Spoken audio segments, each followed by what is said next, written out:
전성가족 여러분, 안녕하세요. 또 이렇게 금요일을 맞이하여 여러분들과 함께 예바시 시간으로 만나게 하신 하나님의 은혜 감사합니다. 여러분, 오늘이요, 우리가 예바시를 통해서 함께 만나는 마지막 금요일이에요. 지난 여러 주 동안 금요일 아침 여러분들 만날 수 있어서 참 반가웠는데요. 예바시가 끝난다 할지라도 우리의 아름다운 가정 예배가 계속해서 이어짐으로 말미암아 어디에서 예배하든지 예배로 하나로 연합될 수 있는 천성 가족들이 될 수 있으면 정말 좋겠습니다. 그럼 다 같이 묵상 기도하고 오늘의 예바시 시작하도록 하겠습니다.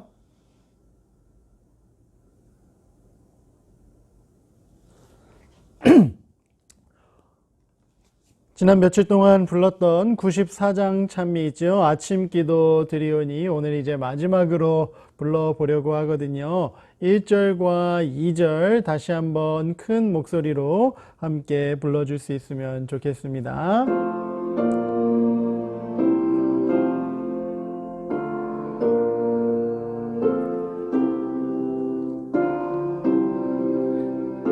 이제 익숙한 이 찬미 함께 불러보겠습니다. 아침 기도 드리오니 응답하옵시고 종일토록 저 천성을 사목해 앞서서 2절입니다. 주여 나의 발걸음을 일생이 놓아사 가는 길에 모든 것 짐재해 주옵소서.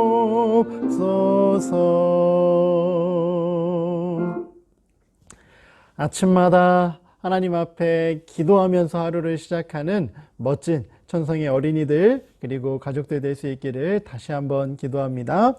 오늘 이제 14번째 이야기 폭풍 속의 천사라는 제목으로 함께 말씀을 살펴볼 거예요. 이번 예바시 기간의 마지막 챕터가 될 수 있는 이야기가 될 것 같은데요. 여러분, 어제까지 바울이 가이사랴라는 곳에서 수감 생활을 하면서 감옥 생활을 하면서 높은 지위에 있는 왕들과 또 총독에게 복음을 전할 수 있는 기회를 얻게 되었다라고 이야기했잖아요. 하지만 바울은 이내 다시 한번 공정한 재판을 받기 위해 로마로 이동되기로 계획되어 있던 사람이었지요. 그래서 오늘 이야기부터는 로마로 이동하는 압송되어가는 바울 선생님의 이야기를 살펴보게 될 거예요. 118페이지에 있는 내용을 함께 살펴보려고 하는데요. 교재가 있는 친구들은 교재를 함께 펴주면 좋겠습니다. 가이사랴에서 로마까지 직접 가는 배가 없었기 때문에 바울과 다른 죄수들은 소아시아 연안의 여러 항구를 거쳐가는 배를 타게 되었습니다. 배가 무라 항구에 닿았을 때 모든 죄수들은 이달리아로 가는 다른 배로 옮겨졌어요. 얼마나 힘든 항이었는지 모릅니다.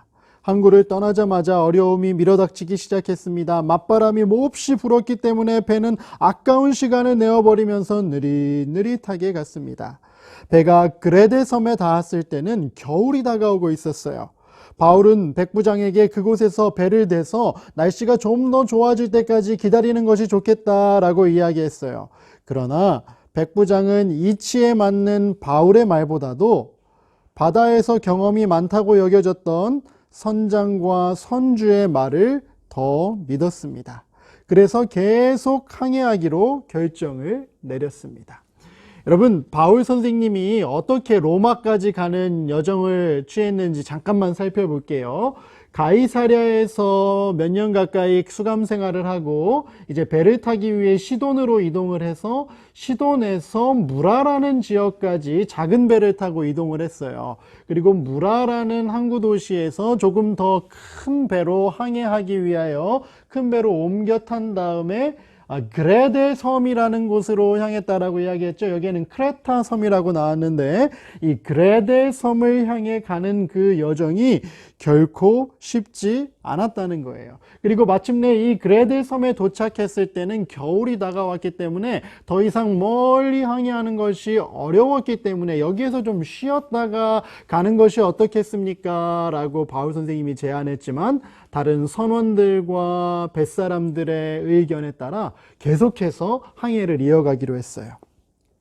선장은 얼마 못 가서 자기의 결정을 뉘우치고 말았습니다. 왜냐하면 폭풍이 심하게 일어나서 도저히 배를 어떻게 할 수가 없었기 때문입니다. 휩쓸려 나가는 대로 그냥 배를 내어 맡길 수밖에 없었어요. 다음 날에는 폭풍이 더욱 사납게 일었기 때문에 선장은 배에 실었던 많은 짐들을 바다에 던지고 배를 가볍게 하기로 하였습니다. 그 다음 날에는 배의 여러 도구들까지도 바다에 다 던져버릴 수밖에 없었어요. 왜요? 최대한 배를 가볍게 해서 배가 가라앉는 걸 막기 위해서요. 여러 날 동안 별도 보이지 않고 거센 바람만 심하게 불어쳐서 살아나리라는 희망은 모두 사라지고 말았습니다. 여러분 한번 생각해 보세요. 망망대해에서 그 넓은 바다에서 당시에는 오늘날처럼 튼튼하고 좋은 배도 아니었잖아요. 나무로 만들어진 배 위에서 폭풍우를 온몸으로 맞아들이고 있는 당시 많은 사람들. 이때쯤 죄수들이나 배에 탄 다른 사람들은 굶주림과 두려움과 배멀미로 지칠 대로 지쳐 있었습니다. 그들은 두려움과 절망에 빠져서 더러운 갑판에 기진맥진한 채로 누워 있었어요. 그때 그들 중에서 희망과 용기로 빛나는 얼굴을 하고 우뚝 서 있는 사람이 있었는데 그가 바로 바울이었어요. 산더미 같은 파도가 사방에서 날뛰고 배는 사정없이 구르고 흔들리는데 바울은 꿋꿋이 서서 이야기했어요. 여러분, 내 말을 듣고 그레데에서 떠나지 않았던들 이런 재난과 손해를 당하지 않았을 것입니다. 그러나 이제 나는 여러분에게 권유합니다. 용기를 내십시오. 이 배를 잃을 수는 있겠지만 여러분 가운데서 우리가 함께한 사람들 가운데서는 한 사람도 목숨을 잃지 않을 것입니다. 내가 섬기는 하나님의 천사가 지난밤에 내 곁에 서서 바울아 무서워하지 말아라. 너는 반드시 가이사 앞에 설 것이다. 하나님께서는 너와 함께 타고 가는 많은 사람들을 다 너에게 맡겨주셨다라고 말씀하셨습니다. 하나님께서는 바울이 그 배에 탄 죄수들과 선원들과 선장과 백부장을 위해서 부르짖은 기도를 들으신 것이었습니다. 아멘. 오늘 여기까지 살펴볼 거예요. 이 그레데 섬에서 큰 폭풍을 만나게 된 그 그레데 섬 주변에서 큰 폭풍을 만나게 된 당시 로마 군인들과 많은 죄수들 로마로 가야 했던요. 그 사람들이 두려워하고 있을 때 누가 위로와 용기를 줬다고요? 하나님의 사람 바울이 위로와 용기를 줬다는 거예요. 우리 다 함께 오늘의 내용을 정리해 보면서 교훈을 생각해 보도록 하겠습니다. 1번 시작. 폭풍 속에서 굶주림과 두려움으로 좌절하고 있던 사람들에게 희망과 용기를 주었던 바울의 모습이 코로나 시대를 살고 있는 우리들의 모습이 되기를 바라요. 여러분, 마치 바울이 처해 있던 그 상황이 오늘 우리의 모습과 같지는 않은지 생각해 보게 돼요. 많은 사람들이 상황으로 인해 두려워하고 떨고 있었어요. 희망을 잃고 있었어요. 하지만 하나님의 사람 바울은 하나님께 간절히 기도해서 하나님이 주신 답을 가지고 있었기 때문에 사람들을 위로하고 용기 주면서 당신들은 결코 죽지 않을 것입니다 라는 희망을 전달할 수 있었거든요. 우리도 이 세상을 향해 그런 희망의 메시지를 전달해 줄 수 있는 하나님으로부터 음성을 듣는 그런 진짜 그리스도인들이 될 수 있으면 좋겠습니다. 두 번째입니다. 바울의 시작. 바울의 기도를 듣고 응답하신 사랑의 하나님이 오늘도 우리와 함께 하심을 믿어요. 아멘. 바울이 간절히 기도했을 때 하나님이 답해 주셨다 그랬잖아요. 아무도 죽지 않을 것이다. 우리도 그런 하나님의 돌보심 속에서 살아가고 있음을 오늘도 기억하고 그 하나님 곁에 꼭 붙어 있기로 결심하는 천성의 모든 가족들 될 수 있게 되기를 간절히 기도합니다. 그럼 다 같이 기도하고 오늘의 예배 마치겠습니다. 하늘에 계신 하나님 아버지, 로마로 이동하는 여정 중에 큰 위기를 만났지만 그 가운데서도 하나님의 사람 바울 덕분에 많은 사람들이 용기와 희망을 가질 수 있었던 그 이야기를 살펴보았습니다.